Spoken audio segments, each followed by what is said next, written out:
அல்ஹம்துலில்லாஹி ரப்பில் ஆலமீன் வஸ்ஸலாத்து வஸ்ஸலாமு அலா அஷ்ரஃபில் அன்பியாஇல் முர்சலீன் வ அலா ஆலிஹி வ ஸஹ்பிஹி அஜ்மஈன். அல்லாஹும்ம ஸல்லி அலா சய்யிதினா முஹம்மத் வ அலா ஆலி சய்யிதினா முஹம்மதின் வ பாரிக் வ ஸல்லிம் அலைஹி. ஸலாத்து வஸ்ஸலாமு அலைக யா சய்யிதி யா ரசூலல்லாஹ் ஹுத் பியதி கல்லத் ஹீலத்தி அத்ரிக்னி யா ஷஃபியல் முத்ரிபின் யா அக்ரம். இந்த அற்புதமான எங்களுடைய தாய் கல்லூரி மன்பூஸ் ஸலாஹ் அரபிக் கல்லூரி அதனுடைய பட்டமளிப்பு விழாவிற்கு தலைமை தாங்கி நடாத்தி கொண்டிருக்கக்கூடிய மரியாதைக்குரிய இந்த கல்லூரியினுடைய முதல்வர் ஹசரத் பெருந்தகை அவர்களே, சங்கைக்குரிய பேராசிரியர் பெருமக்களே, அரசு மாவட்ட காசிகளும் இந்த மதரசாவினுடைய பேராசிரியர்களுமாக இருக்கக்கூடிய சங்கைக்குரிய ஹசரத் பெருந்தகைகளே, அதே போல இந்த மேடையை அலங்கரித்து கொண்டிருக்கக்கூடிய சங்கையான இந்த கல்லூரியினுடைய செயலாளர் அபுபக்கர் ஹாஜியார் அவர்களே, சுலைமான் காக்கா அவர்களே, ஃபாரூக் ஹாஜியார் அவர்களே, அதே போல இன்ஷா அல்லாஹ் ஹாஜி, சரி ஆமீன்.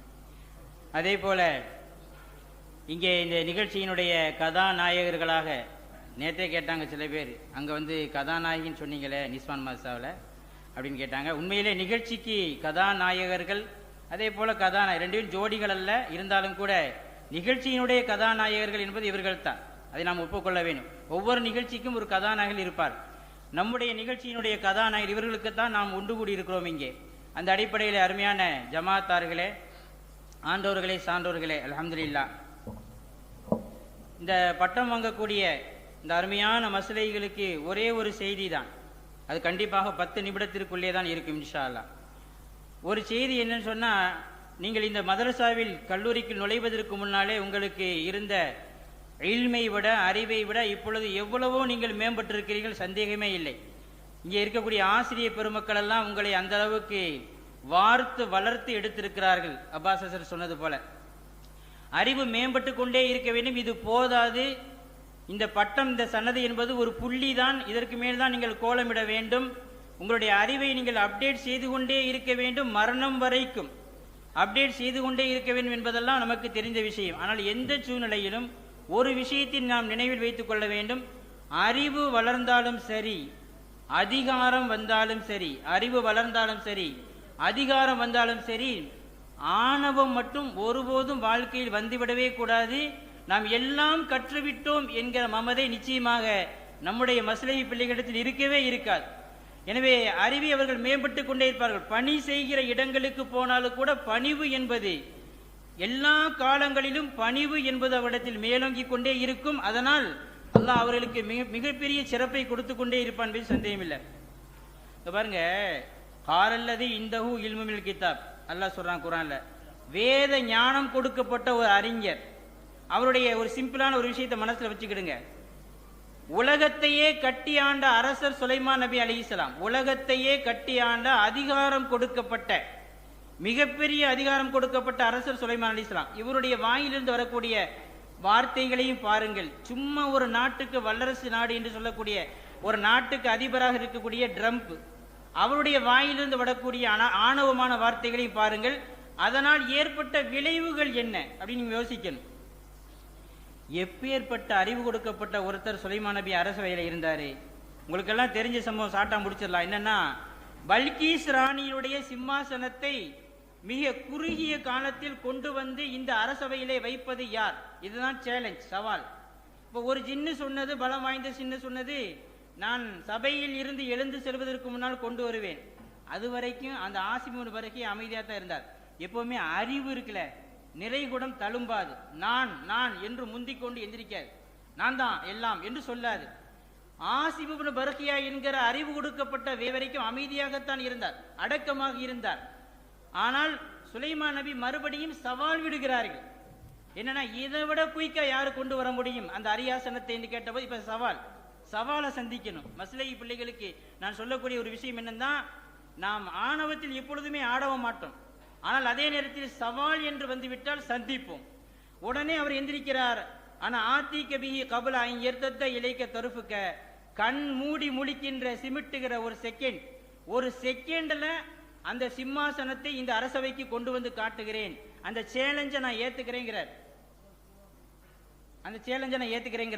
இப்ப நல்லா கவனிங்க, எத்தனை கிலோமீட்டர் தூரத்திலிருந்து கொண்டு வந்தாரு? குரான்ல இருக்குது, அந்த அரியாசனத்தை அவர் கொண்டு வந்தார், ஒரு செகண்ட்ல கொண்டு வந்தார். குரான் செய்கிற செய்தி. ஆனா எவ்வளவு தூரம் தெரியுமா? சபா நாட்டு ராணி என்பது இன்னைக்குள்ள ஏமன்.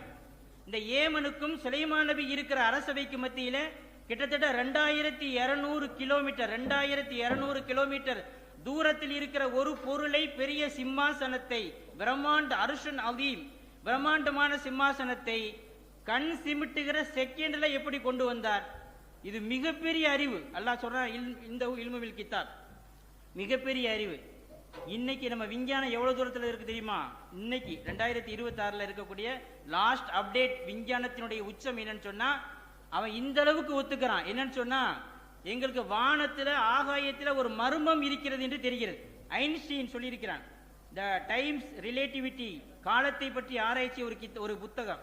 அதில் அவர் என்ன சொல்றாருன்னா, டைம் எல்லோருக்கும் ஒரு மாதிரி கிடையாது, எல்லா மனிதர்களுக்கும் ஒரே மாதிரி டைம் கிடையாது, டைம் வித்தியாசப்படும், இடத்தை பொறுத்து வித்தியாசப்படும் என்று நீண்ட விளக்கம். அதில் அவர் என்ன சொல்றாருன்னா, ஆகாயத்தில் சில வார்ம் ஹோல், ஆச்சரியமான வார்ம் ஹோல் என்று சொல்லக்கூடிய சில சுரங்கம் இருப்பது தெரிகிறது.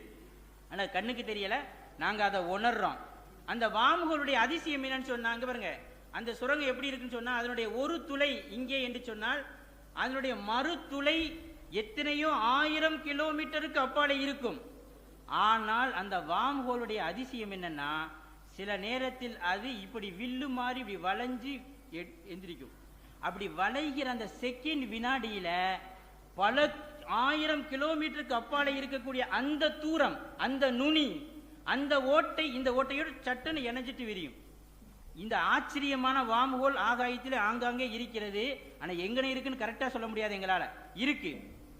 அந்த வார்ம் ஹோல்ல என்ன லாபம் அப்படின்னு கேட்டா, ஒரு பொருளை இந்த துளையில போட்டு பல 1000 கிலோமீட்டருக்கு அப்பாலே இருக்கிற அந்த துளையில் செகண்ட் வினாடியில் எடுத்து விடலாம். அதான் வார்ம் ஹோலுடைய அதிசயம். பல 1000 கிலோமீட்டருக்கு அப்பாலே இருக்கக்கூடிய அந்த துளையின் ஓரத்திலே இந்த பொருளை எடுத்து விடலாம் செகண்ட். அது எப்படின்னா எப்ப வளையுமோ அப்ப. சரி, இது எப்ப வளையும்? இது எங்க இருக்கு வார்ம் ஹோல்? கரெக்டா தெரியல. விஞ்ஞானத்தினுடைய உச்சம் லாஸ்ட் அப்டேட் என்னன்னு சொன்னா, வார்ம் ஹோல் இருக்கிறது, ஆனா அது எப்ப சுருங்கும், எப்ப விரியும், அது எந்தெந்த இடத்திலெல்லாம் விரிக்கிறது என்ற ஞானம் இதுவரைக்கும் விஞ்ஞானத்தால் கண்டுபிடிக்கப்படவில்லை. ஆனா அப்படி ஒண்ணு இருக்கு. ஆசிப் இப்னு பர்கியா போன்ற அறிஞர்களுக்கு அல்லாஹ் அந்த ஞானத்தை கொடுத்திருக்கலாம். அது விஞ்ஞானம், விஞ்ஞானத்தை தாண்டிய விஞ்ஞானம். அல்லாஹ் அந்த அறிவை கொடுத்திருக்கலாம். அதன் மூலம் அவர் செகண்ட் வினாடியில இஸ்முல் ஆலத்தை சொன்னால், வார்ம் ஹோலுடைய ஒரு துளையில் அந்த அரியாசனம் நுழைந்து அடுத்த செகண்ட்ல பல ஆயிரக்கணக்கான கிலோமீட்டருக்கு அப்பால இருக்கக்கூடிய ஒரு நாட்டிலே அந்த பொருளை டக்குன்னு வெளியாக்கிடலாம், அரியாசனத்தை கொண்டு வந்துடலாம், பெரிய பெரிய பொருளை கூட கொண்டு வந்து விடலாம் என்று விஞ்ஞானம் ஒத்துக்கொள்கிறது. இப்ப ஆசிப் இப்னு பர்கியாவுக்கு இந்த அற்புதமான ஞானம் கொடுக்கப்பட்டதுல, விஞ்ஞானத்தை தாண்டிய விஞ்ஞானம், அந்த நிலையில் கூட சுலைமான் நபி அங்கே என்ன சொன்னார்கள் அதை நம்ம கவனிக்கணும். என்ன சொல்றாங்கன்னா, ஹாதாமின் ஃபதுலி ரப்பி, இது என் இறைவன் கொடுத்த அற்கொடை. இவ்வளவு பெரிய ஞானம் கொடுக்கப்பட்ட, அற்புதமான இல்மு கொடுக்கப்பட்ட ஒருத்தர் அல்லாஹ் எனக்கு கொடுத்திருக்கிற அந்த அரசவையில, இது என் திறமை அல்ல, என்னால் இது முடியாது, இறைவன் எனக்கு கொடுத்த ஃபதுலு கிருபை என்று தன்னடக்கத்தோடு சொன்னார்களே அல்லவா, அதுதான் மஸ்லைகளான நம்ம அனைவருக்கும் இருக்க வேண்டியது. என்னன்னு சொன்னா, அறிவின் எவ்வளவு உச்சத்தை நாம் தொட்டாலும் பணிவு என்பது எப்பொழுதுமே இருக்கணும். என் இறைவன் என்னை வழி நடத்துகிறான், என் இறைவன் என்னை காப்பாற்றுகிறான், என் இறைவன் எனக்கு இல்மு தருகிறான் அப்படின்னு சொன்னா தப்பிச்சிடலாம். அதை மீறி எப்பொழுதெல்லாம் அமெரிக்க அதிபர் டொனால்ட் ட்ரம்ப் அதிகாரத்தின் போதையிலே இந்த வார்த்தையை சொல்லுகிறாரோ, எந்த வார்த்தை, all hell will break loose அப்படின்னு சொல்லுவார், லூஸ் மாதிரி சொல்லுவார் சமயத்தில். அது என்னன்னு சொன்னா, இதோ நரகத்தை கட்டவிழ்த்து விட போகிறேன் அப்படின்னு என்னைக்கெல்லாம் அவர் ஆணவத்தோடு பேசுகிறாரோ, நரகம்னா உண்மையான நரகம் இல்லை, அவர் என்ன சொல்றாருன்னா போர் பயங்கரமா வெடிக்க போகுதுங்கிறத அப்படி சொல்லுவார். அவர் எப்பொழுதெல்லாம் ஆணவத்தோடு அப்படி சொல்கிறாரோ அப்பொழுதெல்லாம் உண்மையான நரகத்தை அல்லாஹ் காட்டிடுவோம் அமெரிக்காவில். ஏற்கனவே ஒரு தடவை இந்த வார்த்தையை சொன்னார், நரகம் கட்டவிழ்த்து விடப்படும் சொன்னாரு.